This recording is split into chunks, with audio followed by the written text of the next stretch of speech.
bienvenida a todos oficialmente a este webinar que tendremos el día de hoy, titulado Cuando los monstruos viven con nosotros, reflexiones sobre el impacto de la intersección de las inequidades estructurales, el COVID-19 y la violencia de pareja en los niños pequeños en familias latinoamericanas.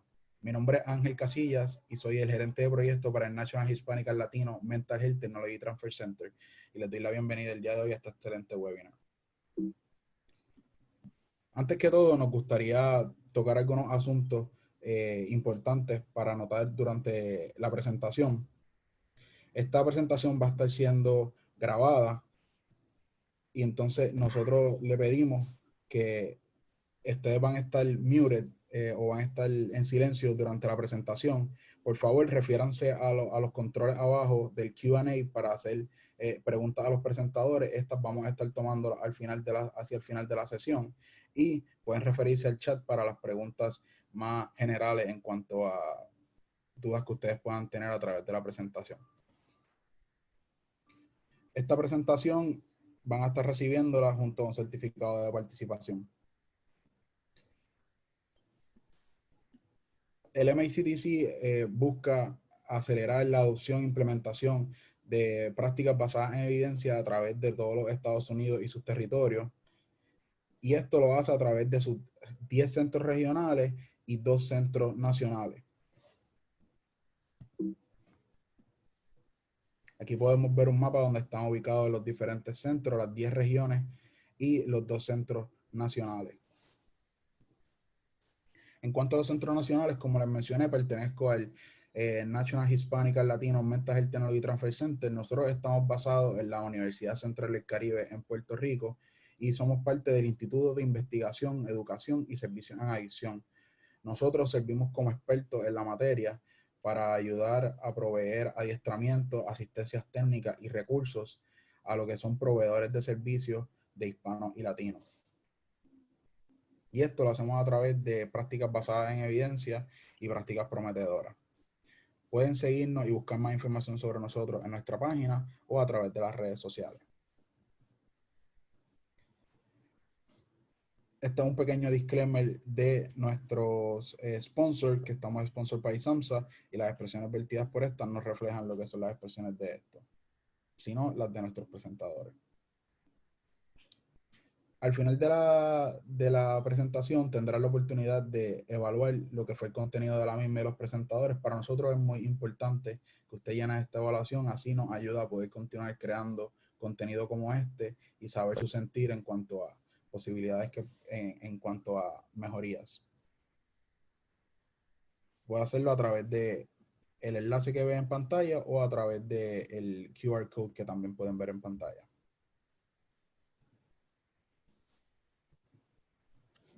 Ahora les presento a las presentadoras del día de hoy.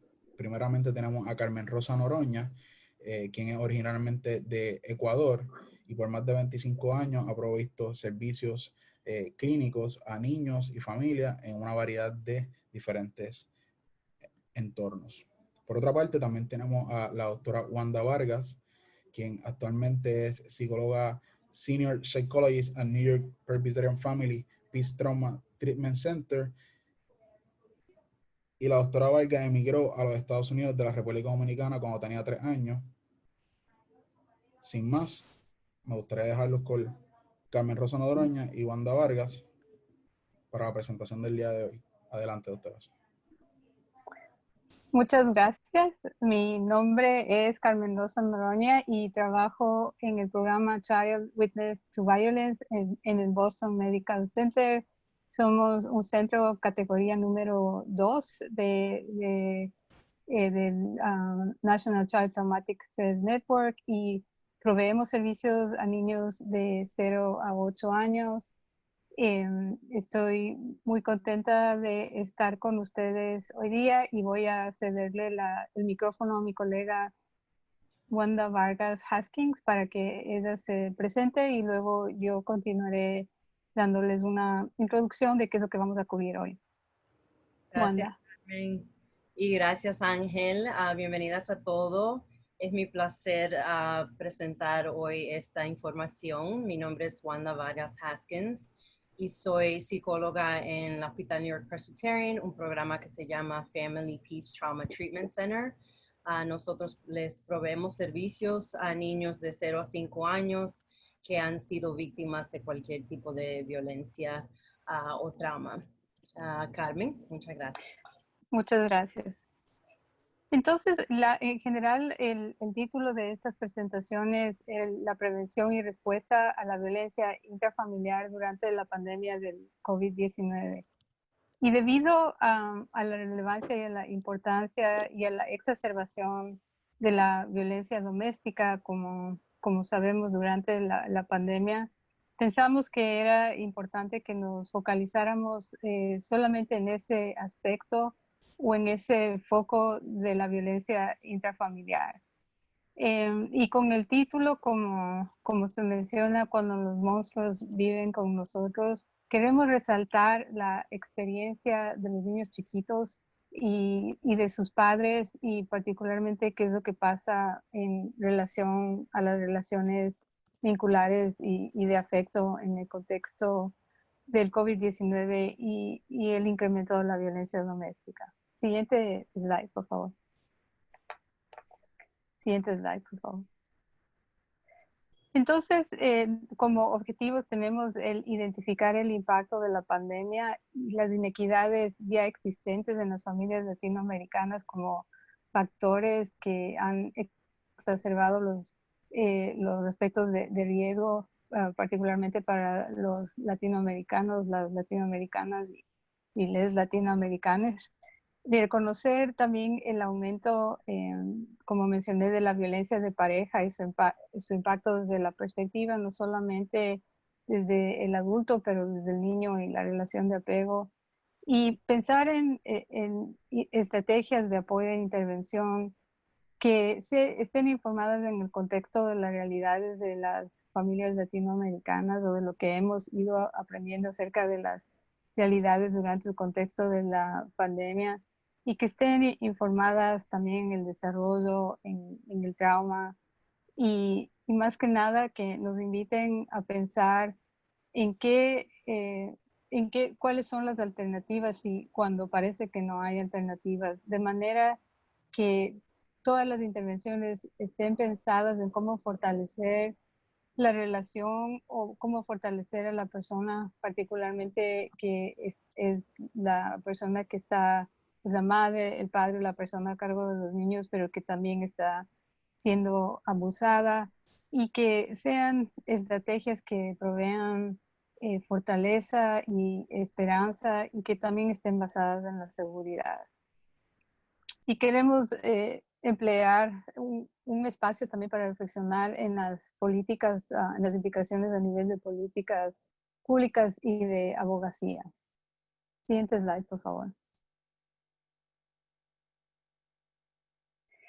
Antes de comenzar, queremos recordarles a todas las personas que están en la llamada y recordarnos a nosotras mismas que estaremos hablando de inequidades, violencia, y otras experiencias potencialmente traumáticas, que todos podemos haber vivido experiencias traumáticas de alguna u otra manera y que es importante prestar atención a nuestras reacciones y emociones y mantener nuestro bienestar presente y que hagamos lo necesario para preservarlo en un contexto de un webinario donde hay menos contacto personal. Esto es más difícil, así que les recomendamos prestar atención a eso. Y que si hay comentarios, que evitemos de compartir información que sea confidencial o personal por obvias razones y para cuidar de ustedes y para cuidar de las personas con quienes están trabajando. Siguiente slide, por favor. Entonces queremos empezar con una actividad reflexiva y pueden usar la función de chat para esta actividad. Queremos invitarles a pensar cuáles han sido sus experiencias o sus observaciones en relación a su trabajo respecto a esta intersección de la que estamos hablando, al incremento de la violencia de pareja o la violencia doméstica en el contexto de COVID-19. Ustedes han visto o han presenciado cómo esto ha incrementado. Existe menos posibilidad de que las personas abusadas tengan la posibilidad de encontrar recursos. ¿Cuáles son sus observaciones? Vamos a... Carmen, pues, para esto le vamos a pedir a los participantes que lo pueden acceder a través del el área de Q&A. Pueden hacer sus sí, comentarios a perdón. través del área de Q&A. Sí, gracias.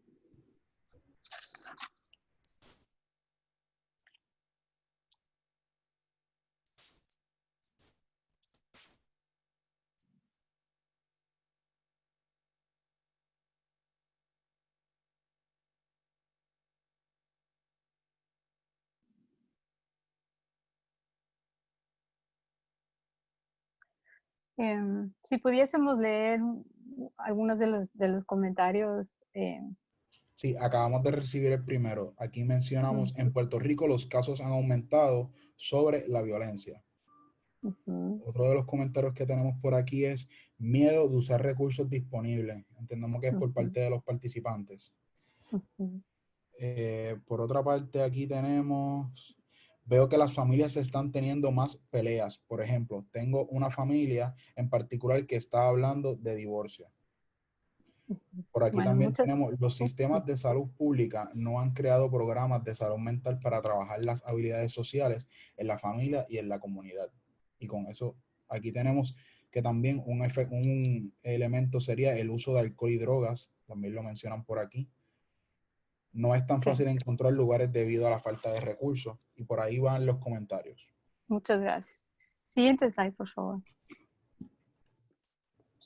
Entonces, algunos de ustedes ya han hecho comentarios acerca de esto que es tan importante recalcar a este momento, de cómo desgraciadamente o no de alguna manera ha sido bueno como la pandemia ha hecho visible lo invisible en relación a las inequidades en la salud, particularmente para las personas de color, para las personas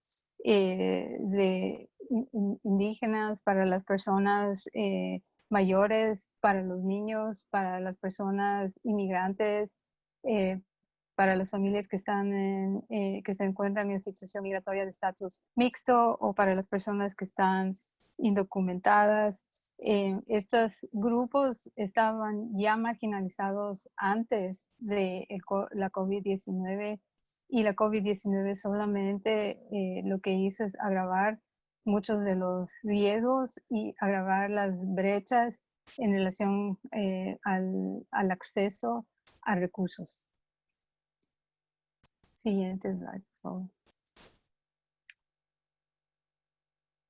Me están diciendo que se escucha muy bajo mi voz. Voy a sostener el micrófono para que se me escuche más y voy a subir mi voz.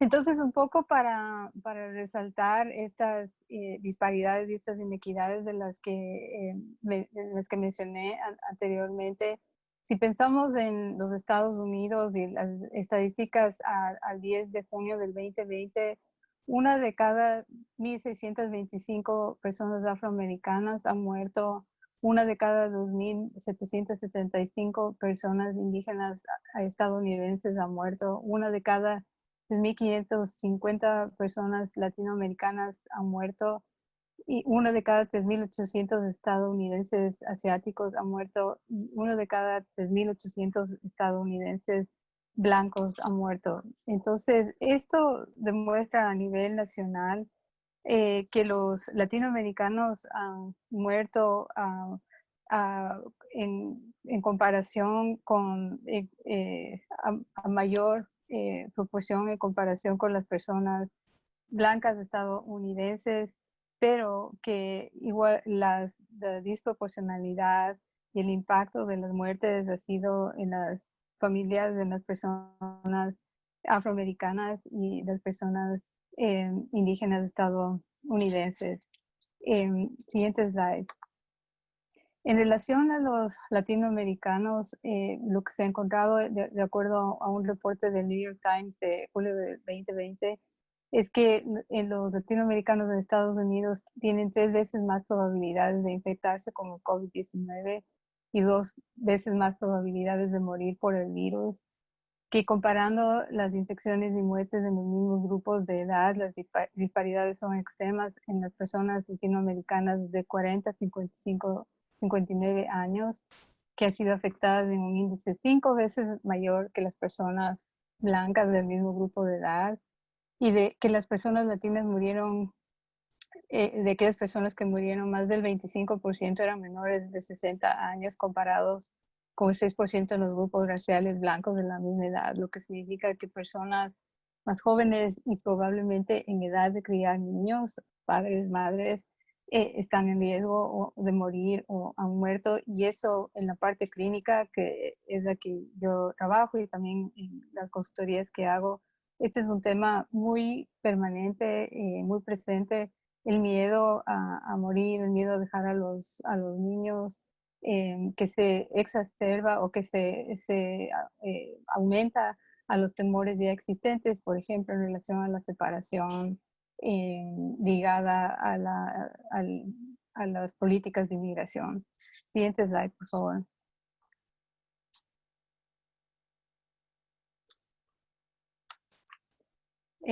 Siguiente slide, por favor. Entonces, este slide únicamente está indicando que antes de la COVID-19 existían disparidades, como había indicado, disparidades que se crearon por políticas de inmigración muy estrictas y que han inundado de pánico a las comunidades inmigrantes, a la comunidad latina inmigrante, y por lo tanto las personas tienen no quieren acceder a ayuda médica o a pedir recursos. Esto también ha sido una consecuencia de la regulación de la carga pública, y con todo eso muchas personas se desafiliaron de servicios que eran servicios para los que sus niños calificaban en el momento de la pandemia. Eso solamente agravó las posibilidades de acceder a servicios. Las escuelas, las iglesias se cerraron, lo que significa mayor aislamiento. Y muchos de los latinoamericanos son trabajadores esenciales que trabajan, que sirven, laboran en las áreas de servicio, viven en hogares multigeneracionales y con muchas familias donde están sobrehabitados. Y inicialmente hubo una falta de información lingüísticamente apropiada y culturalmente apropiada. Hubo muchísima confusión respecto a cuáles medidas se debían tomar para protegerse de la pandemia, y también qué recursos existían.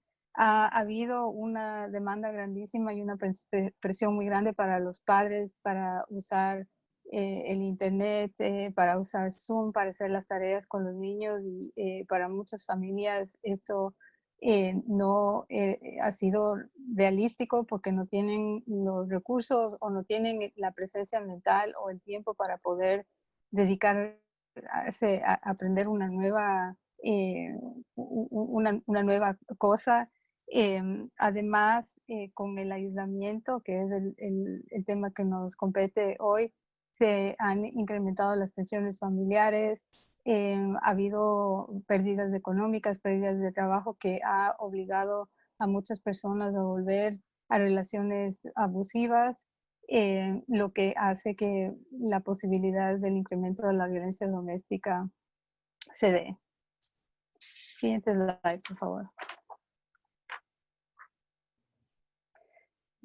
Entonces, como Carmen estuvo hablando, sabemos que las medidas de cuarentena y aislamiento por la pandemia, entonces, pueden resultar en más riesgos de violencia de pareja, de abuso infantil, estrés emocional y conflictos familiares.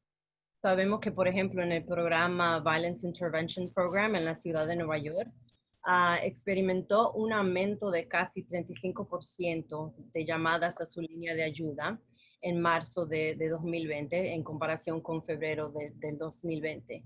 Y eso fue principalmente mujeres que estaban buscando refugio de emergencia. También sabemos que otras organizaciones que ayudan a los sobrevivientes a nivel nacional y estatal observaron tendencias contrastantes.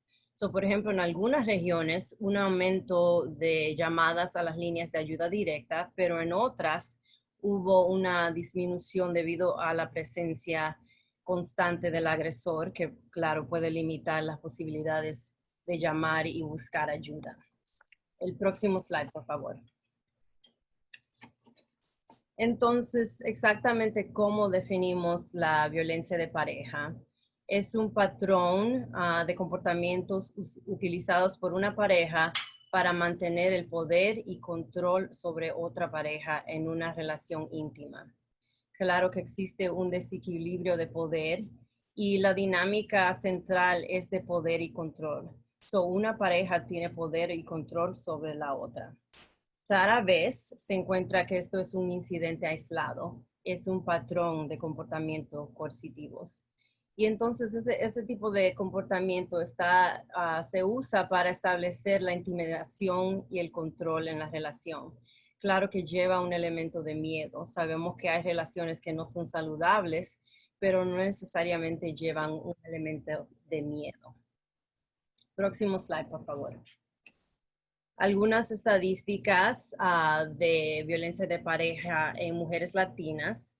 En el CDC hicieron un estudio en el 2017 y sabemos que casi 35% de mujeres latinas informaron haber sido víctimas de violencia o el acoso sexual o físico de una pareja íntima. Esta tasa es similar a las tasas de mujeres en general. Entonces sabemos, por lo tanto, que la violencia de pareja no es una ocurrencia rara. Próximo slide, por favor.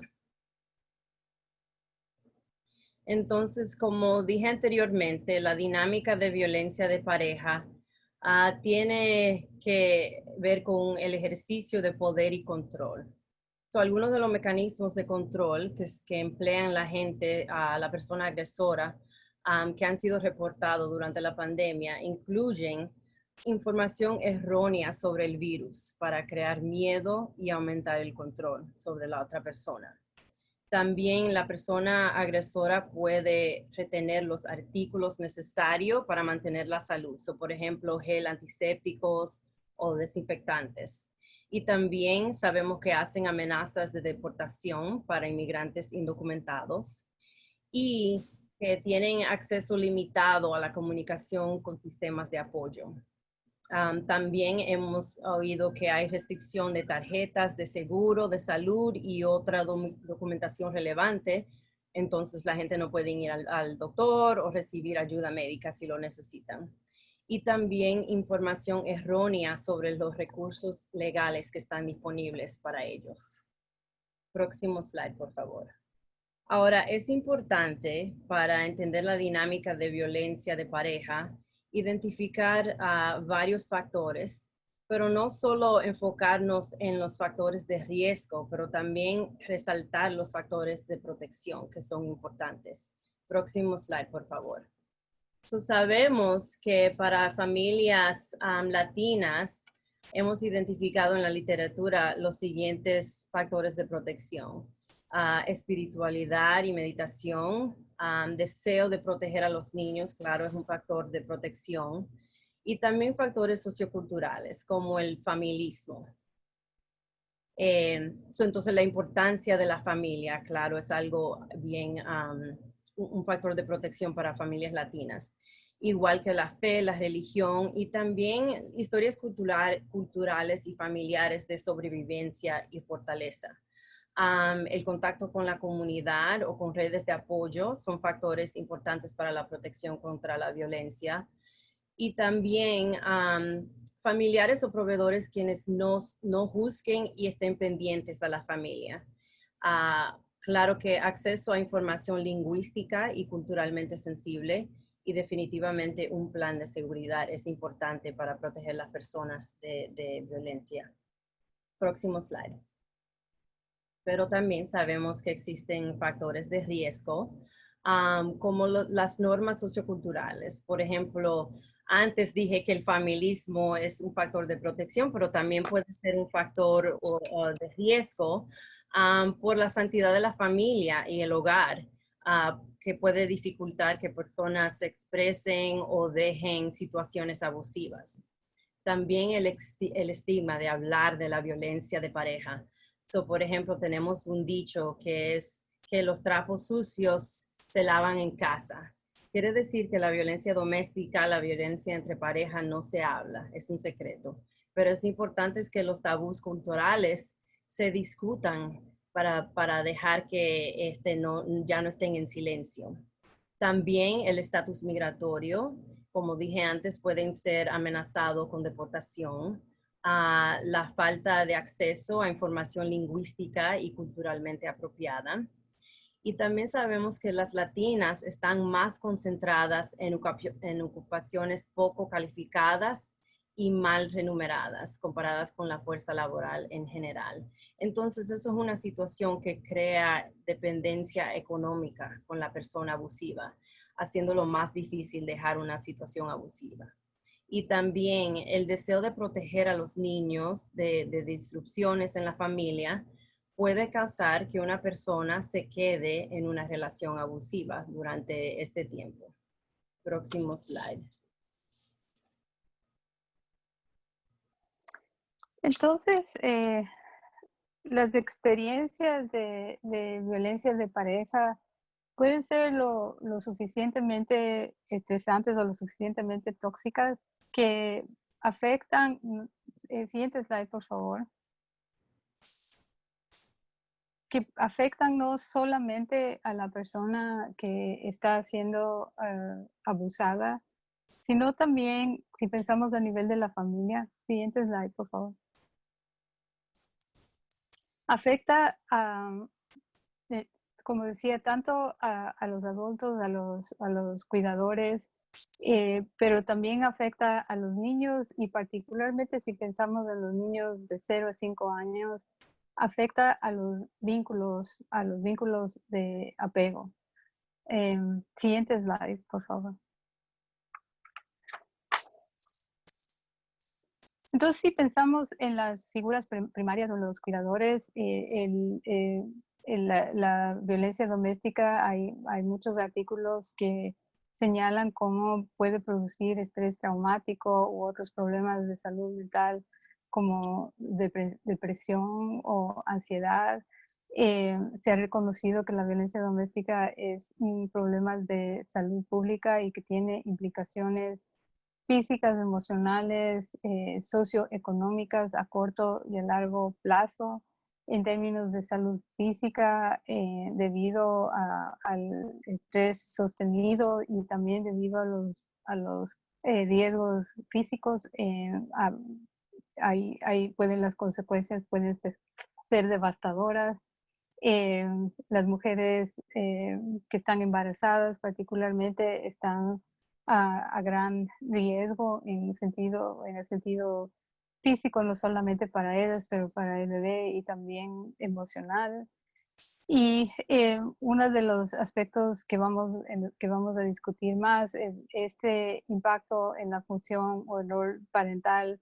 Muchas de las personas con las que yo he trabajado han narrado cómo se sentían sumamente culpables cuando estaban durante el proceso o los daños o el tiempo donde la violencia se dio y posteriormente por haber expuesto a los niños, por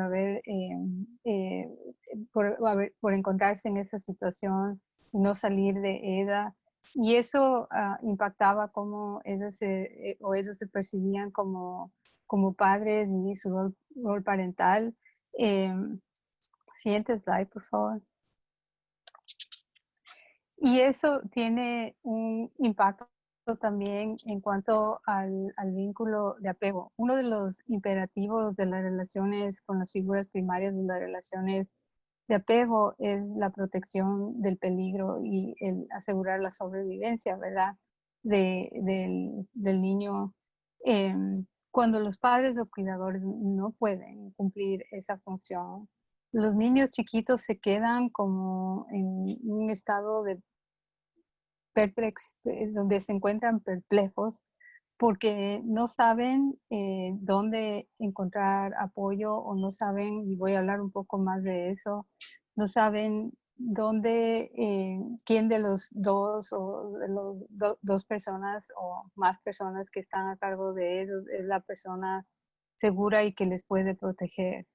Entonces, eso desgraciadamente es una de las características trágicas de la violencia doméstica que roba a los niños del escudo protector de las relaciones vinculares. Y entonces se afecta, si pensamos en el adulto que está asustado, que está constantemente en estado de zozobra pensando qué es lo que la persona abusiva va a hacer o tratando de proteger a los niños, no es posible tener la disposición emocional para poder leer los pequeñas sutilezas en el comportamiento del niño o las sutilezas emocionales que los niños particularmente preverbales envían. Y por lo tanto, también disminuye debido a que las personas están en un estado de hiperalerta o tal vez están como apagadas o eh, no pueden a veces identificar el peligro adecuadamente o evaluar una situación de peligro y a veces sobreprotegen al niño o no protegen al niño adecuadamente. Y entonces no es difícil que el niño tome el lugar de adulto y que sepa un montón de cosas a pesar de que es muy chiquito. Yo recuerdo uno de mis clientes tenía 4 años y sabía dónde estaban las llaves del auto, dónde estaban, dónde estaba la chequera de mami, algo que iba más allá de los pocos años que él tenía. Y esto no se da porque es un intento de proteger, natural de protegerse, de proteger a la mamá o a la persona que está siendo abusada y a ellos mismos. Y también otra de las partes trágicas de la violencia es que el niño y la persona abusada pueden recordarse mutuamente de los momentos difíciles o de los momentos traumáticos y pueden exacerbar el uno al otro, como convertirse en recordatorios traumáticos. Y uno de las también de los aspectos que es importante tomar en cuenta en relación a la violencia doméstica es la parte de trauma intergeneracional y cómo a veces estos son patrones inconscientes que se transmiten de una generación a otra de trauma relacional. Siguiente slide, por favor. Entonces, este dibujo que está un poco borroso muestra al niño con la mamá y la hermanita encerrados en un closet y al otro lado está la persona abusiva. Y él se dibujó como la persona más grande, ¿no? Él es el protector en este caso. Siguiente slide.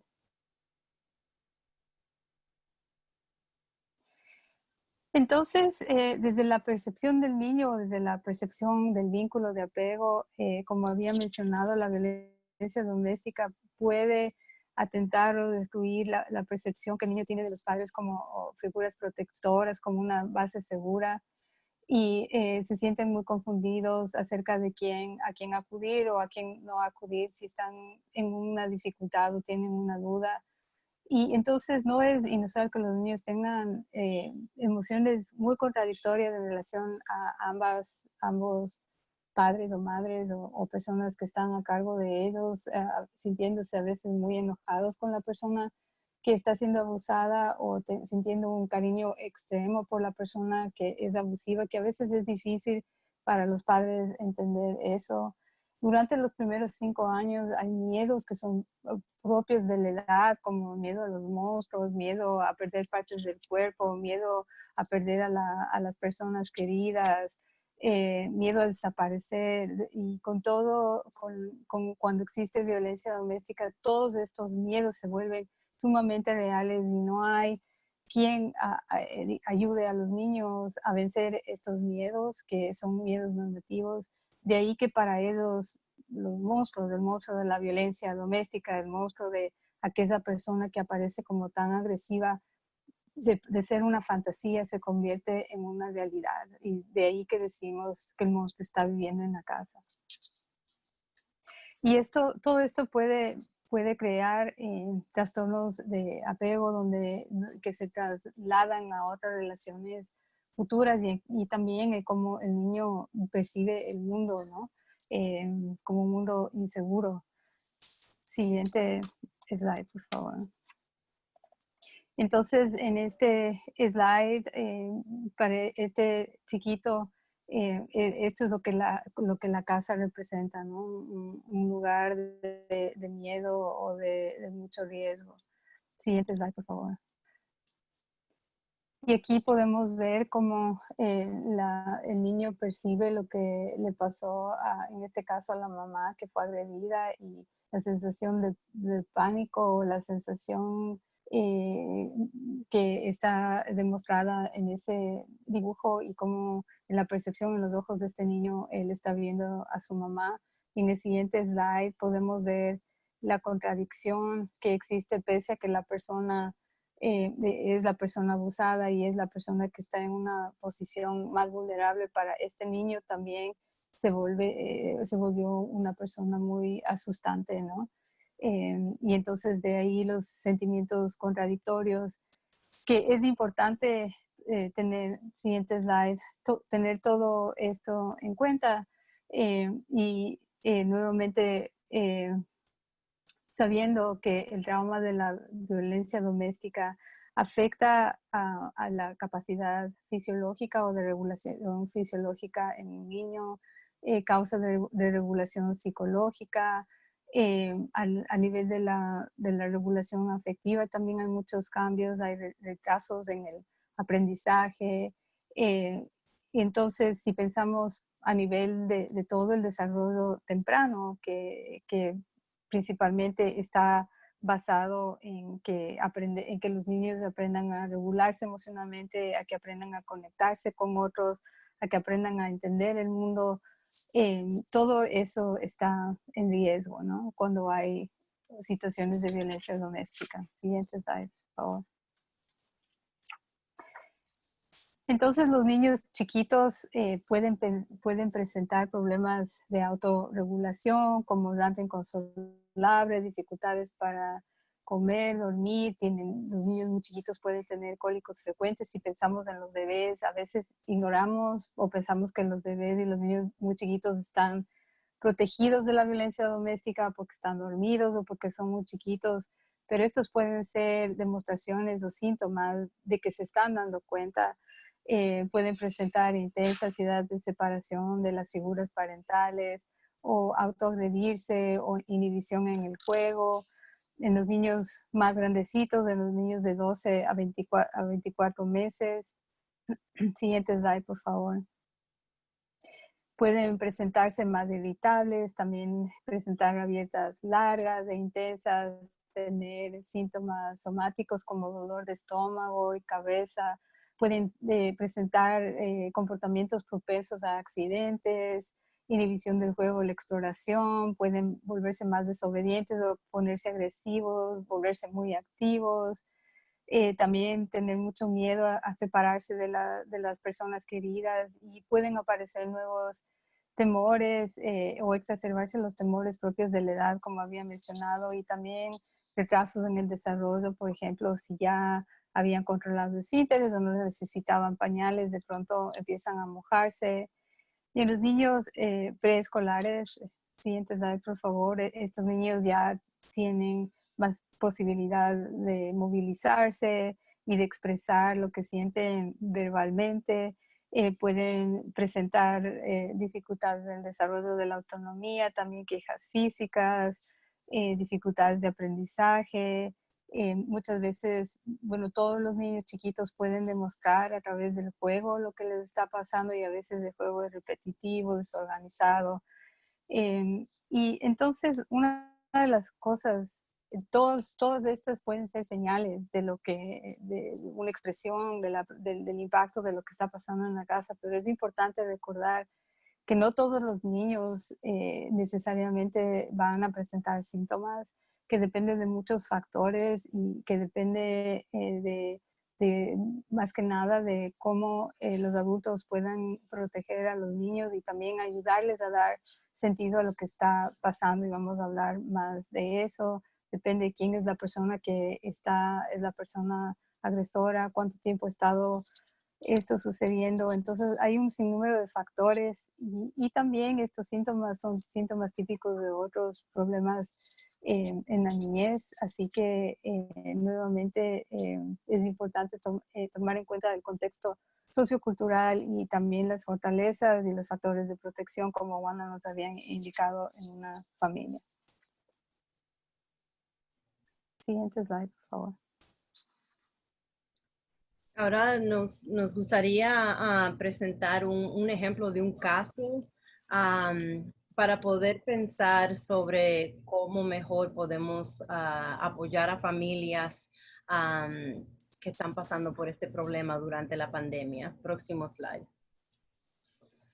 So, por ejemplo, aquí tenemos a Rita, Juan y Ariana. Rita tiene 30 años, vive con sus dos hijos, Juan, que tiene 5 años, Ariana, de 2 años, en un departamento compartido con otra familia. Rita inmigró de México con Juan hace 4 años, escapando de una situación de violencia doméstica. Conoció al padre de Ariana cuando llegó a los Estados Unidos y desde un inicio él fue emocional y físicamente abusiva con Rita. Rita se separó de él hace 1 año y puso una orden de restricción. Juan y Rita están indocumentados. En enero de 2020, la familia había sido referido a servicios terapéuticos por la especialista de intervención temprana de Ariana, debido a preocupaciones en la relación entre Rita y los niños, retrasos en el desarrollo de Ariana y el impacto de diferentes estresores traumáticos en los niños, incluido la violencia de pareja. Próximo slide. Entonces, la familia fue asignada a una terapeuta especializada en terapia diádica de padres y niños que empieza a conducir el proceso de evaluación. El próximo slide, por favor. Y enganche en febrero. La especialista se reúne con Rita en persona en 3 ocasiones y una vez con Rita y los niños. A fines de marzo, con la orden de distanciamiento físico, la sesión se cancela. Entonces, la semana siguiente, la terapeuta trata de establecer contacto con Rita para iniciar sesiones por telemedicina, pero Rita no contesta.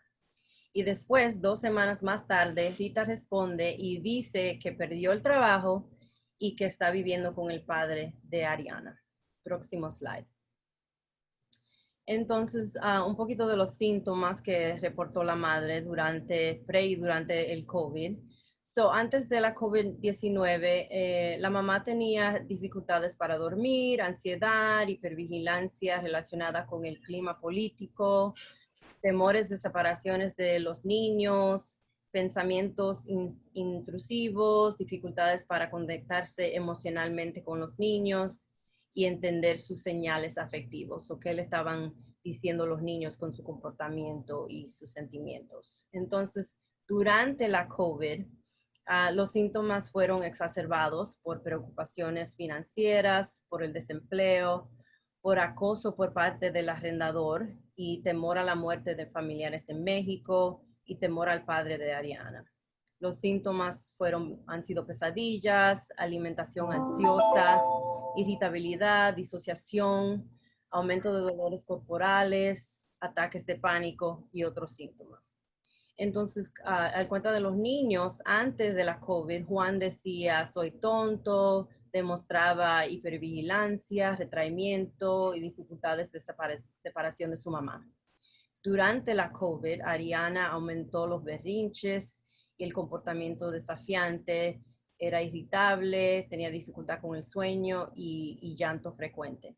Juan aumentó en el retraimiento y tiene dificultades de separación y dificultad para dormir. Próximo slide, por favor. Ahora estoy mirando el tiempo. Vamos a coger como 1 minuto para discutir las siguientes preguntas. Pueden ponerlo en el Q&A. si usted fuese la terapeuta de esta familia, ¿cómo se sentiría al saber que volvieron a casa del abusador? ¿Y cómo intervendría usted?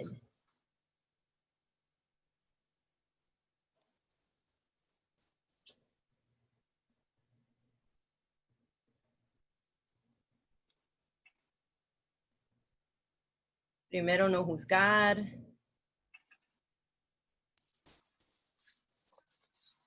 Estuviera preocupada. Es parte del ciclo de violencia doméstica. En el foco en planear la seguridad. Validar las emociones de la persona. Se sentiría preocupada y ansiosa de poder hablar con la mamá. Un plan de seguridad. Ok, ahora, ¿cuáles serían los objetivos a corto plazo y a largo plazo?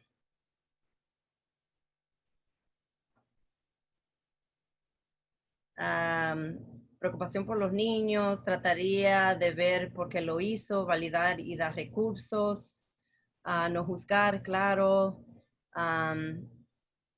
Por falta de recursos no tiene otra inmediata opción, es parte del ciclo, hay que seguir trabajando. Bajar la sintomología ansiosa, tal vez consultar con sus guías, conectar los recursos. Muchas ideas, excelentes, muchas gracias. Por el tiempo voy a avanzar al próximo slide, pero muchas gracias.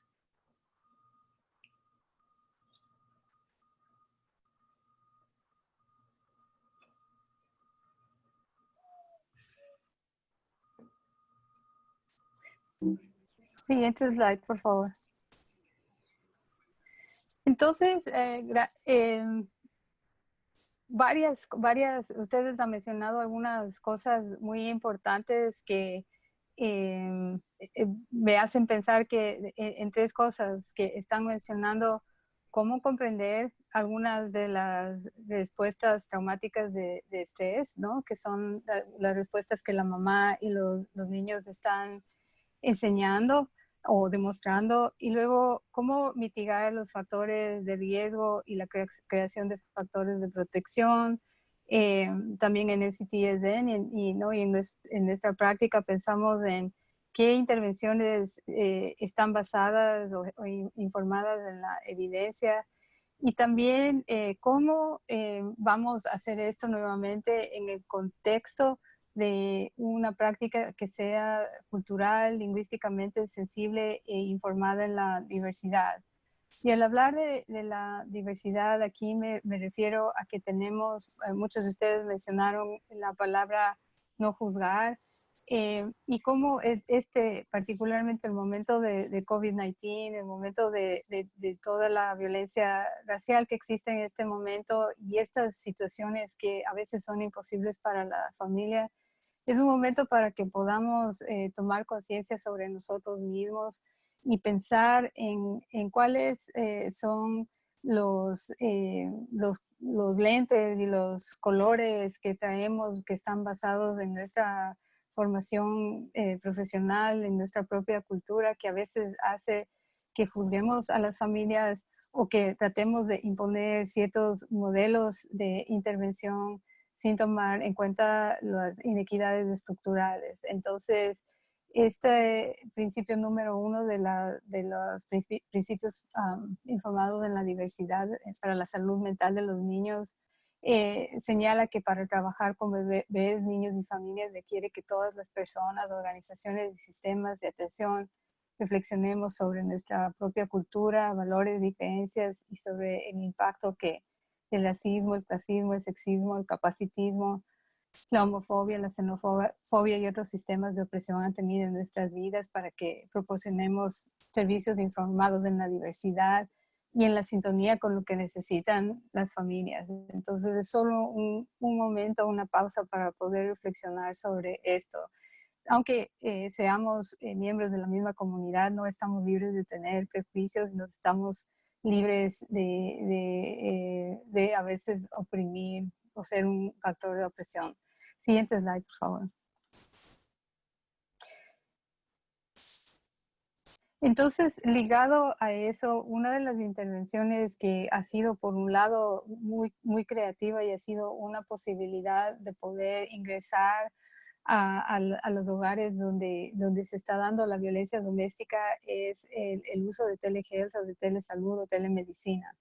Y nuevamente pensando en los factores socioculturales y en los factores de inequidades estructurales, es importante analizar si nuevamente el ofrecer telesalud a una familia o tener la expectativa de que lo van a usar está acorde con sus necesidades, con sus recursos socioeconómicos, si tienen internet, si tienen los medios para poder conectarse por Zoom.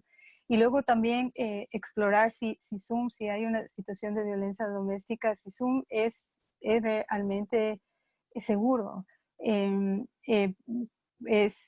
Debemos tener siempre presente que la persona abusiva está ahí o por ahí. Entonces, siguiente slide, hay que tomar muy en cuenta o tener cuidado o implementar precauciones universales, como por ejemplo, si no hablamos del idioma que habla la familia, no permitir que los niños o nadie más en la familia o se ofrezca a servir de intérpretes, asumir que la persona no está sola, aunque diga que lo están, asumir que el abuso, como en el caso de Rita, el abuso es posible aunque no lo esté divulgando, la importancia de no hacer preguntas directas de si existe abuso o no, sino tal vez preguntas como ¿cómo están ustedes los niños? Estaba preocupada por usted, me alegro que nos hemos conectado, ¿cómo están usted y su pareja manejando la situación actual? Y seguir las señales, en este caso, que Rita nos dé para saber si puede ella o no compartir lo que está pasando. Y si la persona indica que hay preocupaciones acerca de la seguridad, explorar con cuidado y no exponer a la persona a un daño o a un riesgo mayor. Siguiente slide, por favor. Si Rita llegara a divulgar que no está salvo, estar preparados para ofrecer información breve como sí o no. Se han creado diferentes métodos o estrategias para que las personas puedan comunicarse. Por ejemplo, se puede mandar un texto como Love is 222-522 o se le puede recordar que puede llamar al 911 o preguntarle si quiere que nosotros llamemos a la línea de emergencia, pero también es importante si hay la posibilidad de recordarle que cómo eliminar la información en el browser o en el teléfono, para que no nuevamente la persona abusiva no tenga acceso a esa información y poner a la familia en mayor riesgo. Siguiente slide, por favor. Estoy mirando la hora, nos quedan 5 minutos. ¿Debiéramos de pausar y coger preguntas o seguimos? ¿Qué debiéramos de hacer?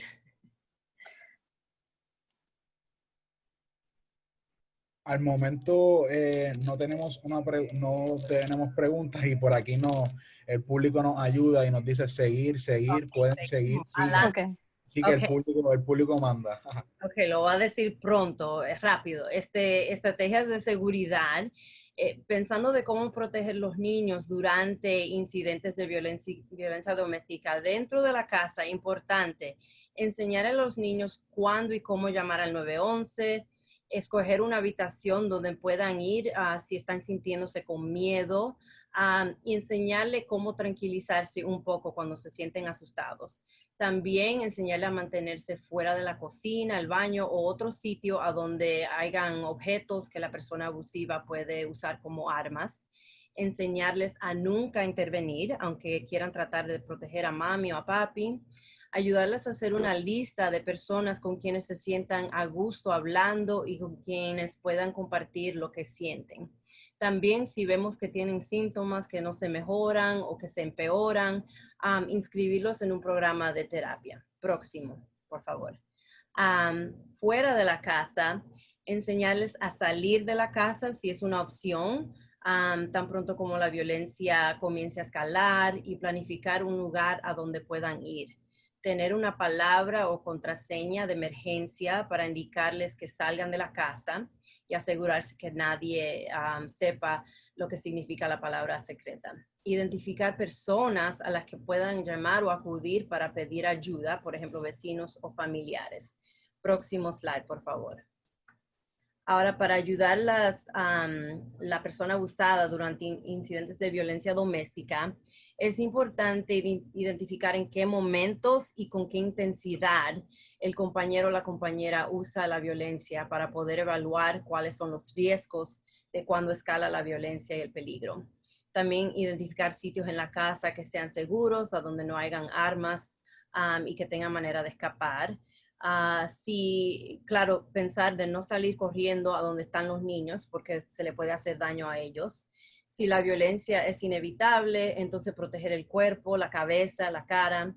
Tratar de siempre tener un teléfono que pueda fácilmente acceder, memorizarse el número o llamar, claro, el 911 si está en peligro.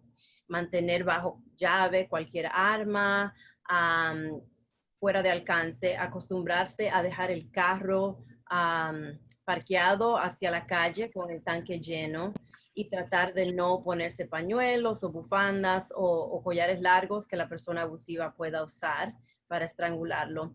Y entonces tener pensada varias justificaciones creíbles que pueda usar para salir de la casa a diferentes horas del día y la noche.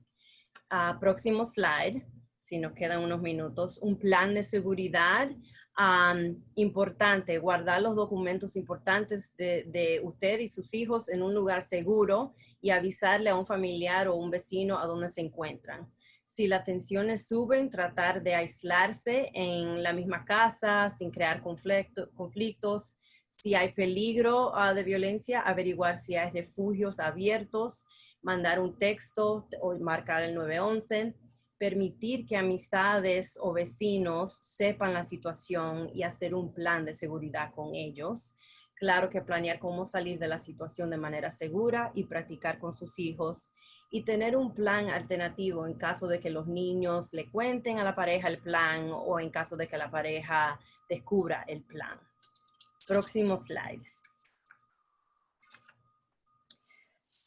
Gracias. Una de las cosas que quería resaltar es que muchas personas tal vez se están preguntando, idealmente lo que queremos es que las familias no estén, o que los niños chiquitos no estén expuestos a violencia doméstica. No queremos que esa mamá o ese papá se quede en la situación de violencia doméstica, pero estamos nuevamente pensando en el contexto del COVID-19, en el contexto de una persona indocumentada que siente que no tiene otra alternativa y que está aterrorizada, y está con esta persona que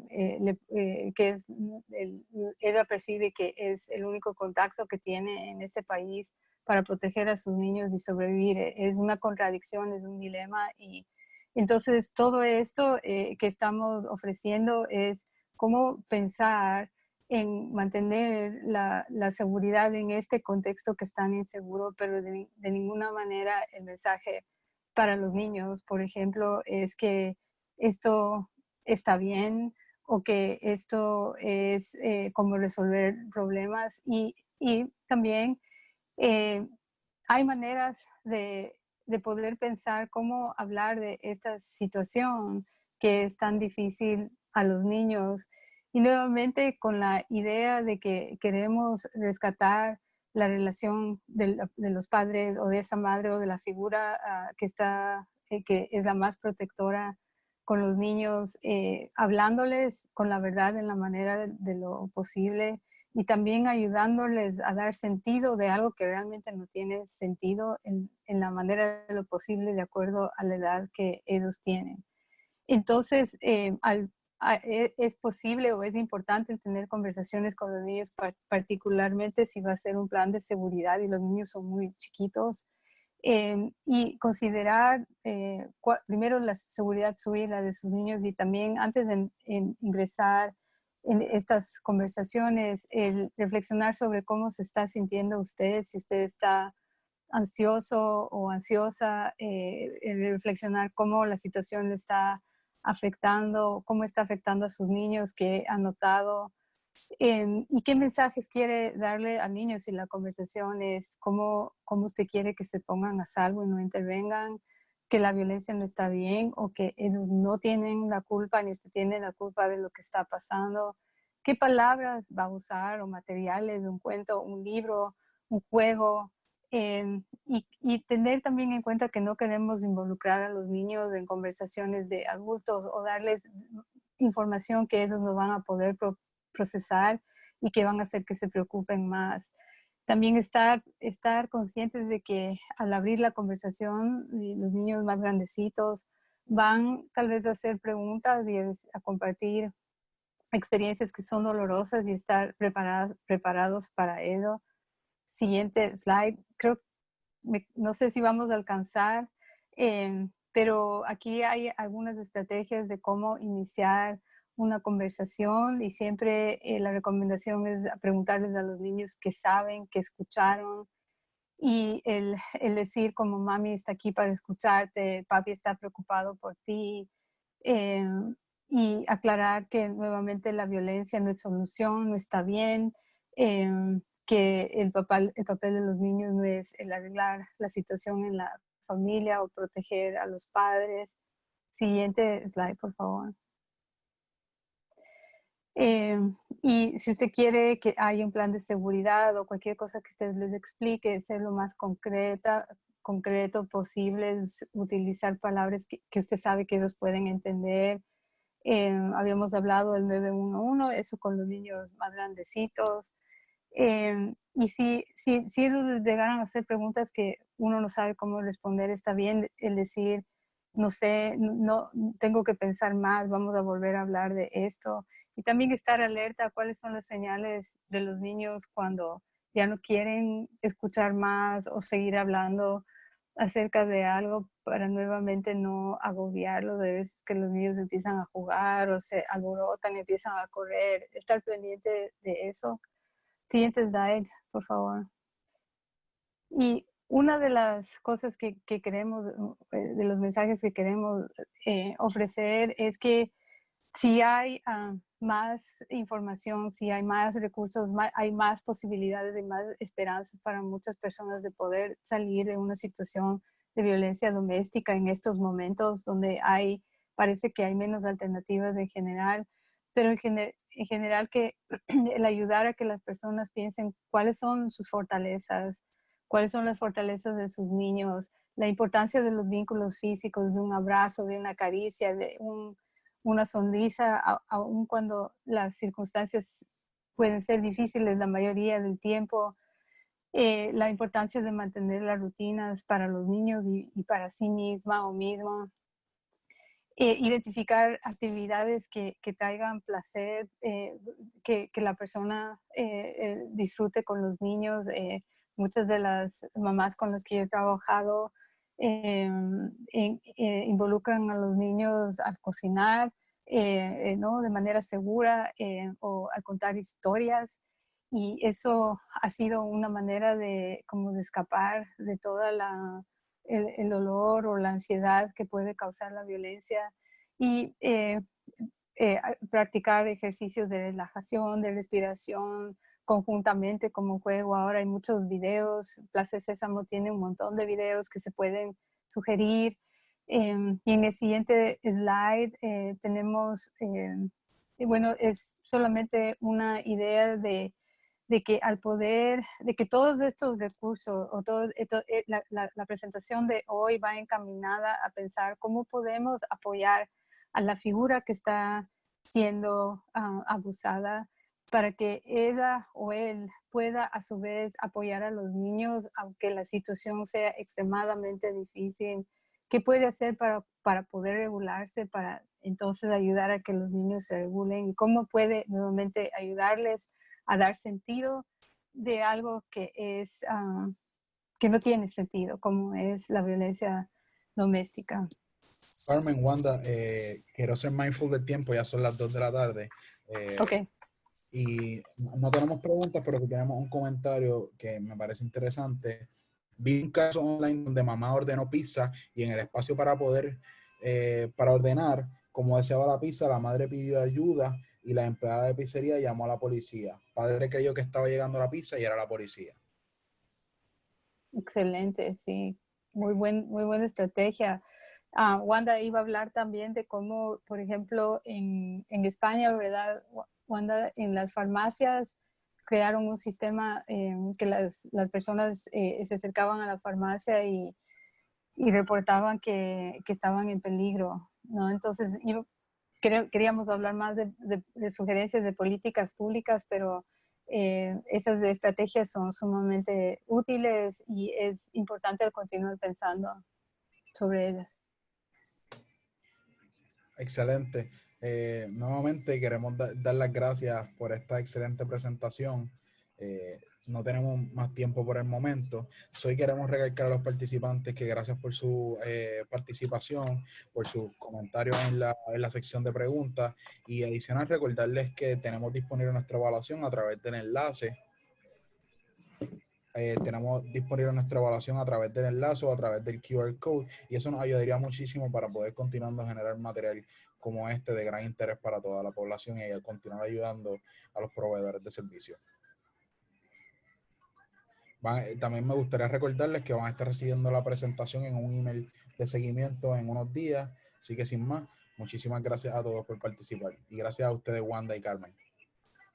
Gracias. Gracias a todos.